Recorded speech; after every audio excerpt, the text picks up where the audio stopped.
defining community organizing as mobilizing people where they live to solve problems together. And remember, this work is deep in the American DNA. It is part of our civic history, both at the national level and the local level. If you think about the history of the civil rights movement, so much of that was about effective community organizing, mobilizing people who were spread apart and disaggregated and helping them generate new power out of thin air by showing up together.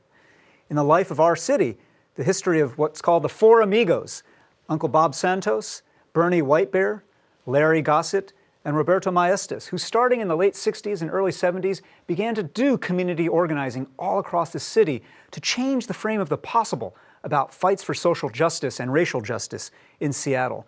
Their legacy lives on today in the fights that are unfolding right now in our city about displacement and gentrification and housing. This is a map of the city in which there are all kinds of debates about density and how we're going to make this a place that's affordable for all.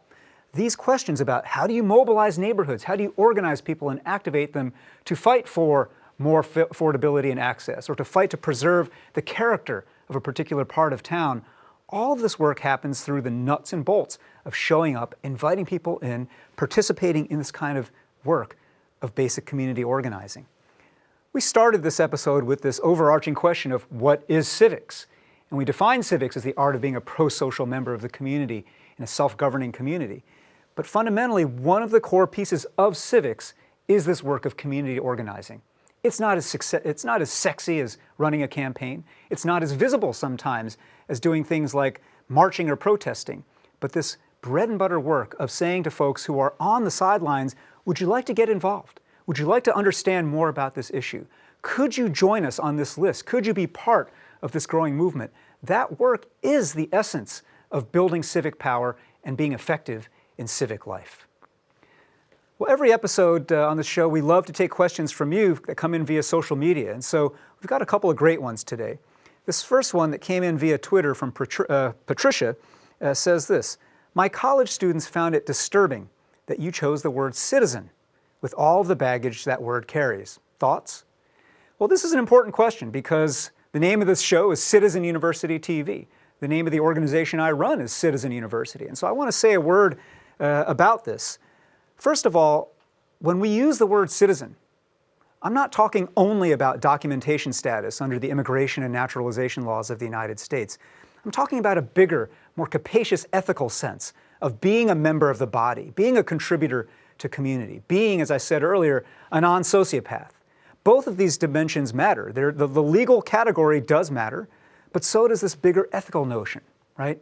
And the reason why I make that distinction is that in our country right now, there are many people who lack the papers of U.S. citizenship and yet live like big citizens in this more ethical sense. And conversely, there are a lot of people who do have the papers but don't live like big citizens. And so making that distinction is important. But it's also important, I must say, to say that the word citizen itself is not something to run away from.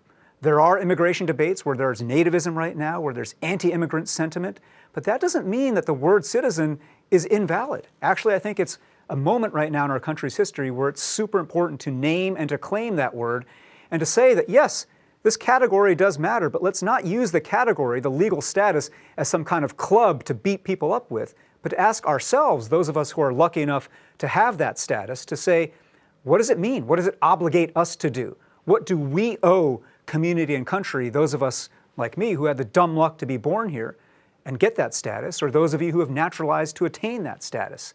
The word citizen is something that matters because in a polity, in a self-organizing community, in a democracy, we have to choose together what actually constitutes the community. And so if you show up in all these different ways, not being afraid to run away from the word citizen is really important.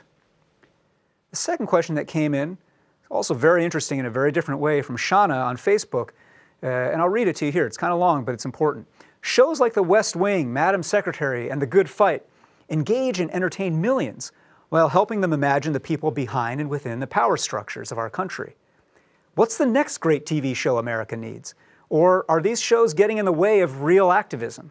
It's a pretty interesting question because as somebody who's enjoyed some of these shows, I do think, wow, wouldn't it be great if we had shows like that right now? Of course, my first reflexive answer is we have such a show. It's called Citizen University TV. our show is what millions of people should be watching right now. But putting that to the side, if you think about shows that are actually more entertainment-like, well, there ought to actually be a show, a sitcom, it could be a more serious show, that's based on a community organizer. Imagine a show like Parks and Rec, but all about local community organizers. The opportunities for both dramatic and comedic storylines are infinite. But I think my deeper answer actually goes to the second part of Shauna's question. Are these shows getting in the way of real activism? You know, I've been thinking about this a lot lately because in this age of Trump, I often see people commenting on social media or just hear it in conversation, oh, well, who should play President Trump when they make the movie of this era? And we as Americans already have this kind of too fast reflex to make things meta, to make them about entertainment, to think of this whole thing that we're living through right now as just another form of entertainment. People talk about the Trump show, the way they might have talked about the movie The Truman Show, right? But this is not reality TV. This is not for fun. This is not entertainment. And I think there is a way in which our lens of entertainment gets in the way, as Shauna says, of real activism, of real community organizing, of really showing up in a face-to-face way to listen to people, to learn the issues of a community, and to figure out how we're going to solve problems together. I do think it's important for us actually to be able to turn off those screens when they're all about entertaining us and titillating us and thinking about, okay, how do I look around the community that I'm situated in and make things happen? Well, we hope that you'll send us more of your questions and ideas and comments, and you can do that through all these different channels, #CitizenUTV.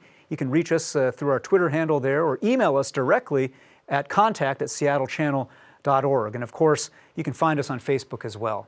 Well, that wraps this episode of Citizen University TV. We hope you'll join us next time as we dive deeper into the question this season, what is civics? I'm Eric Liu. Thanks for joining us, and tune in again.